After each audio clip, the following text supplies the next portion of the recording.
This is Istanbul in modern Turkey. To the west lies Europe, to the east, Asia, stretching all the way to India and China. I'm Matthew Settle.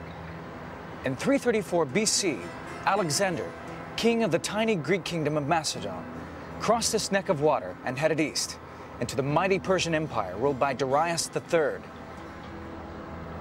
Both Alexander and Darius had one ambition: to rule the known world. In the war that followed, the winner would take all. The decisive battle was fought 3 years later, on 1st October 331 BC, on the dusty plain of Gaugamela. Now, with new video game technology, you are about to see this great battle as never before. The vast numbers of soldiers, the troop formations, how they fought, and how the battle was won. Get the view the generals wish they'd had. Now, in decisive battles.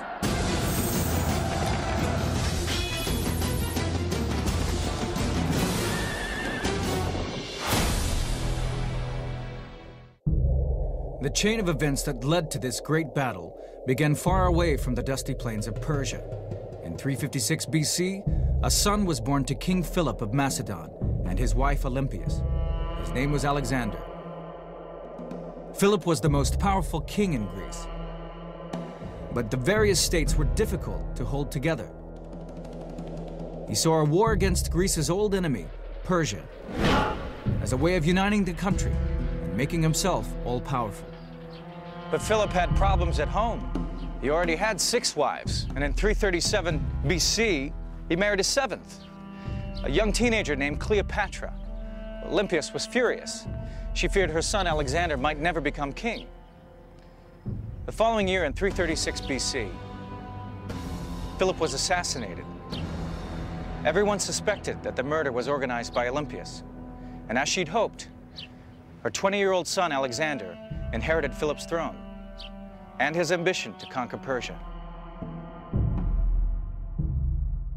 I think Persia was the dragon that he needed to slay. It was like sacking Troy times 100. The Persian Empire was vast, stretching all the way from modern-day Turkey, through Iraq and Iran, to Afghanistan and northern India. But this spurred Alexander on. He was insatiably curious. He wanted to see the lands that lay beyond Persia and the ocean that was believed to encircle Europe and Asia at the edge of the earth. Alexander was a hunter and a conqueror, and he set himself no limits. His first task was to defeat the existing Persian Empire. Second task, to recover the old Persian Empire, which he would have known about, which extended over the Hindu Kush into what's now Pakistan. Third goal, well, the limit, which was, as the Greeks thought, the ocean. He just simply wanted to go on until he hit the Eastern Ocean. He was competing with Achilles, with Heracles, and he wanted to leave a name that would live forever and ever. In 334 BC, he arrived here in Turkey with an army of 40,000 men. Although basically Macedonian, the army included troops from all over Greece and a large number of mercenaries. At its heart were the companion cavalry, an elite unit of around 1,600 men. Alexander's particular contribution was that he led the companion cavalry, the crack cavalry force, in person, and he had done so from the age of 18, so the troops would know that their leader was not just there because he was the son of the previous king, but because he was one of the finest horsemen in the entire army. Alexander's companion cavalry were probably the greatest cavalry ever in the history of the world. They were companions of the king. They were the elite of all Macedonia who could call Alexander Alexander and who were his friends, his mates. The Persian army was sent to throw this young upstart back across the Hellespont. The two sides met at the river Granicus.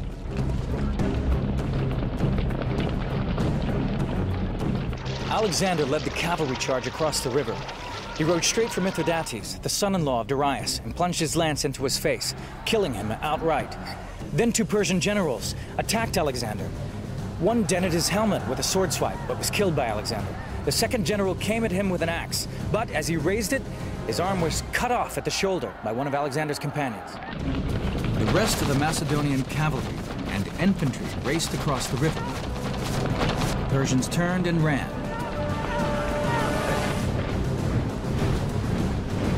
Alexander drove on eastwards through Asia Minor.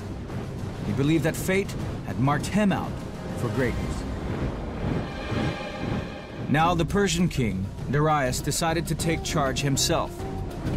He raised another army and met the Macedonians in November 333 BC at Issus. Darius heavily outnumbered Alexander, but the battleground was not large enough for him to use his superior force to advantage.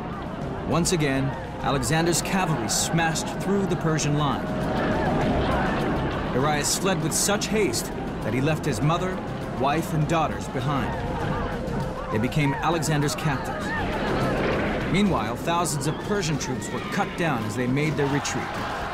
These victories made Alexander the master of all those lands to the west of his advantage. These now included Egypt, which Persia had ruled for 200 years. He traveled there, and as Egypt's new pharaoh, founded the city of Alexandria. He then made a pilgrimage to the shrine of the god Ammon. This was at the Siwa Oasis, near the border with Libya, and involved a trek of several hundred miles across the desert.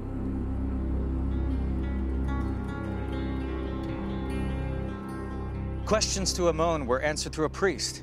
Alexander asked, "Will I rule the earth?" The answer seems to have been yes. But the priests went further. They greeted Alexander, calling him the Son of God. 2,000 years after his desert pilgrimage, Greek coins still depict Alexander as the ram-headed god Ammon. All those who knew Alexander claimed Egypt had changed him. In his own mind, he had become godlike and invincible. By July 331 BC, his army was ready for the push eastwards into the heartland of Persia. 3 months later, he crossed the Tigris and Euphrates rivers. Darius was waiting for him on the plain of Gaugamela. The Persian king had learned from his defeat at Issus. Gaugamela, which means the camel's house, was absolutely flat. Darius chose to fight here so that he could use his cavalry and chariots to full advantage. He would gamble everything on stopping Alexander once and for all. For if his army was defeated here, the entire Persian Empire would have a new ruler, Alexander the Great. It is 331 BC. Alexander the Great is battling against the army of Darius of Persia. At stake, control of Asia, from the Black Sea to the borders of India. Darius, his army was huge, 250,000 men, outnumbering Alexander's 5 to 1. Curtius Rufus, a historian of the time, described how the Persian army snaked across the desert. First came the cavalry, drawn from all parts of the empire. Next in line were crack infantry troops, known as the Immortal, so called because their numbers were never allowed to drop below 10,000. 10,000 spearmen, then 30,000 foot soldiers, and 400 of his own royal horses. 600 mules and 300 camels carried the king's treasure, which in today's terms would be worth over $3 billion. Alexander's army, in comparison, was rough and ready, and much smaller. 40,000 infantry and 7,000 cavalry. It was a confident army. Alexander, at the head of his companion cavalry, led from the front. The Macedonians really were a band of brothers. They really were companions. Every night they would eat together, dine together, drink together. They were, if you look down the rolls, there was brothers, cousins, uncles. Everybody was related to each other by marriage, by blood. And you know that Alexander just loved these guys, and they loved him. The flat plain at Gaugamela was well suited for chariot warfare, but Darius went one further and had the ground leveled out to provide runways for his charioteers. This would be a huge set-piece battle, the kind the Persians had trained for. The vast battlefield would allow Darius to send all of his troops into action and use his 5 to 1 advantage to smash Alexander. A key objective was to break up the massed spearmen of the phalanx. This was notoriously difficult to do. Darius had a plan: scythed chariots. These were standard chariots with long, sharp blades attached to the wheel hubs, capable of separating a man or horse from its legs. They were driven at speed into massed infantry, with one aim: breaking up enemy ranks and creating gaps for their own cavalry and infantry.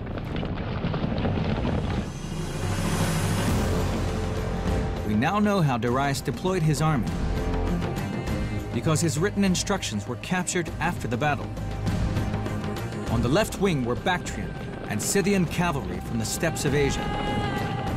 Their job was to halt the charge of the companion cavalry. Darius had set up Gaugamela to have a tremendous amount of heavy cavalry of his own fronting his left, so that Alexander would have to fight through rank after rank of really crack horsemen.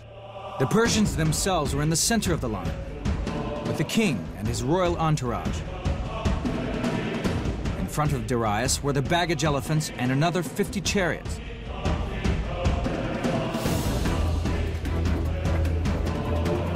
On the right wing were troops from Syria, Mesopotamia, and the Persian Gulf, and 100 charioteers in scythe-wheeled chariots. Like all Greek commanders before him, Alexander organized his infantry in a phalanx formation. These blocks of troops presented a wall of spears to the enemy. The first 5 ranks leveled their spears to the front, while those to the rear held their spears at 75 degrees to deflect incoming javelins. But unlike previous commanders, he combined the power of the phalanx with the flexibility of a fast-moving cavalry attack. The Macedonian army, as developed by Philip first and perfected by Alexander, was really like the smart bomb of the ancient world. It was light years beyond the Greek phalanx, which was essentially just heavy infantry advancing in a solid front and beating each other's brains out. It was a style of battle that's sometimes called sword and shield battle. The Macedonian phalanx functioned as a shield, and the companion cavalry acted as the offensive sword. At Gaugamela, Alexander organized a phalanx of Macedonians with cavalry on either side, but he also placed a rear phalanx behind them, made up of mercenaries and allies. He knew that his own adventurous cavalry tactics could leave his infantry vulnerable to attack from the flanks and the rear. This second phalanx would deal with such a threat. Alexander didn't seem to suffer from pre-battle nerves. In fact, he overslept. It was high noon by the time he joined his troops.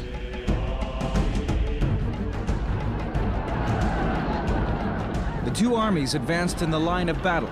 Darius had the terrain on his side. The wide plain was perfect for him to deploy his superior numbers and, of course, his cavalry. At 5-1, the Persians far outnumbered Alexander. In order to avoid being outflanked, Alexander led his cavalry off to the right, towards the edge of the Persian line. Darius' cavalry moved off in the same direction to keep pace with Alexander. These outflanking maneuvers worked to Alexander's advantage, drawing both sides away from the ground which had been specially cleared for Darius' chariots.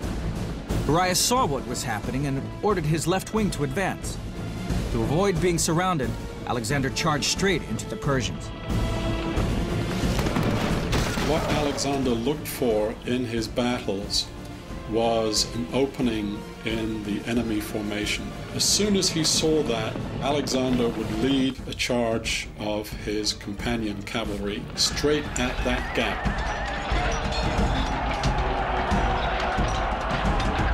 The Battle of Gaugamela was underway. It was big in every sense. 300,000 men fighting over miles of desert, with the Persian Empire as the prize. Alexander's charge seemed suicidal. It was a terrible struggle, with the Macedonians heavily outnumbered. Well, they always say that when you're fighting against superior odds, it's like wrestling a bear. You got to get your blade into his heart before his paws wrap around you and crush you to death. The cavalry battle left the Macedonian phalanx unprotected. Darius decided that now was the moment to smash it apart with his scythe-wheeled chariots. 100 of them stood ready to be launched against the Macedonian spearmen. Once the phalanx was broken, Darius's army could encircle Alexander and his cavalry, and the young king's Persian adventure would come to a bloody end. It is 331 BC. Alexander the Great is battling against the army of Darius of Persia. At stake, control of Asia, from the Black Sea to the borders of India. Darius has decided to send his scythed chariots into action. The charioteers raced toward the Greek phalanx. Ahead of them was a wall of razor-sharp spears.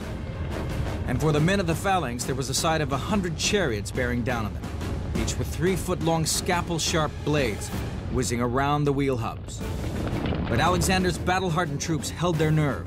At the last moment, when the chariots were almost on top of the phalanx, they opened their ranks and the chariots passed harmlessly through.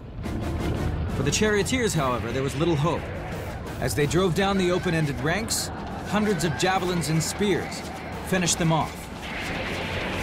He had really crack javelineers and archers out front, and he was able to fire at the horses. If you just would nail one horse in a 4-horse team, that would completely, the whole team would go. Meanwhile, Alexander and his cavalry had gained the upper hand. Darius took cavalry from the center of his line to send his reinforcements. As they moved, they left a gap. Alexander spotted it immediately, wheeled to the left and charged straight into the gap, and straight at the Persian king. At only one point on the field did Alexander achieve numerical superiority, but that was at the crucial point when he was charging at Darius. The Macedonian phalanx followed right behind Alexander. The Persian battle line was broken. Once again, Darius turned and fled. When the rest of his army saw their king and his entourage fleeing, they naturally figured, well, if he's fleeing, why are we still standing here risking our lives? But the battle was far from over. Part of the Persian cavalry managed to break away and attacked Alexander's left-wing cavalry. And if that wing of Alexander's army were to have given way, particularly given way soon, that would have unhinged Alexander's whole battle plan and probably prevented him from winning a victory, if not led to outright defeat. But once again, the brilliance of Alexander's tactics saved the day. He had created the rear phalanx for just such an emergency. Now it swung into action and came to the rescue, pushing back the Persian cavalry. When the word got out that Darius had run away, the huge Persian army began to retreat. Now the whole Macedonian army rushed forward on the heels of the Persians. Darius abandoned everything as he fled for his life. At Issus, he had left his wife and his daughters. This time at Gaugamela, vast amounts of treasure, weapons, and even the royal chariot were left behind. But Darius had gotten away again. Casualty figures in ancient battles often owed more to propaganda than to fact. The Greek historian Arrian reports that Alexander lost only 100 men, while Darius lost 300,000. Even allowing for such huge exaggeration, the Persians would have suffered very heavy losses. Armies suffered their worst casualties when in full-scale retreat. Alexander pursued Darius for 9 months, but the two would never meet again. Darius was stabbed by one of his own generals and left by the roadside to die. Alexander wrapped his own cloak around the dead king. He had Darius's murderers executed and gave him a royal funeral. Gaugamela was the most important victory that Alexander won, in that it broke the organized resistance of the Persian Empire. After Gaugamela, Alexander was unstoppable. He and his companions from the tiny kingdom of Macedon swept on through Persia. 1 year later, they were in Afghanistan. 4 years later, they crossed the Hindu Kush mountain range and invaded northern India. Alexander was fulfilling the prophecy of the priests of Ammon. He was close to becoming master of the known world. In 323, Alexander returned to Persia. One night, he attended a drinking party. he suddenly yelled and complained of a pain that felt like a spear in his chest. He lapsed into fever. Barely conscious, he was asked to whom he would leave his kingdom. He replied, "To the strongest." If anyone deserves the right to be judged by the standards of his own time and not by our standards, it's Alexander. He fought as a hero.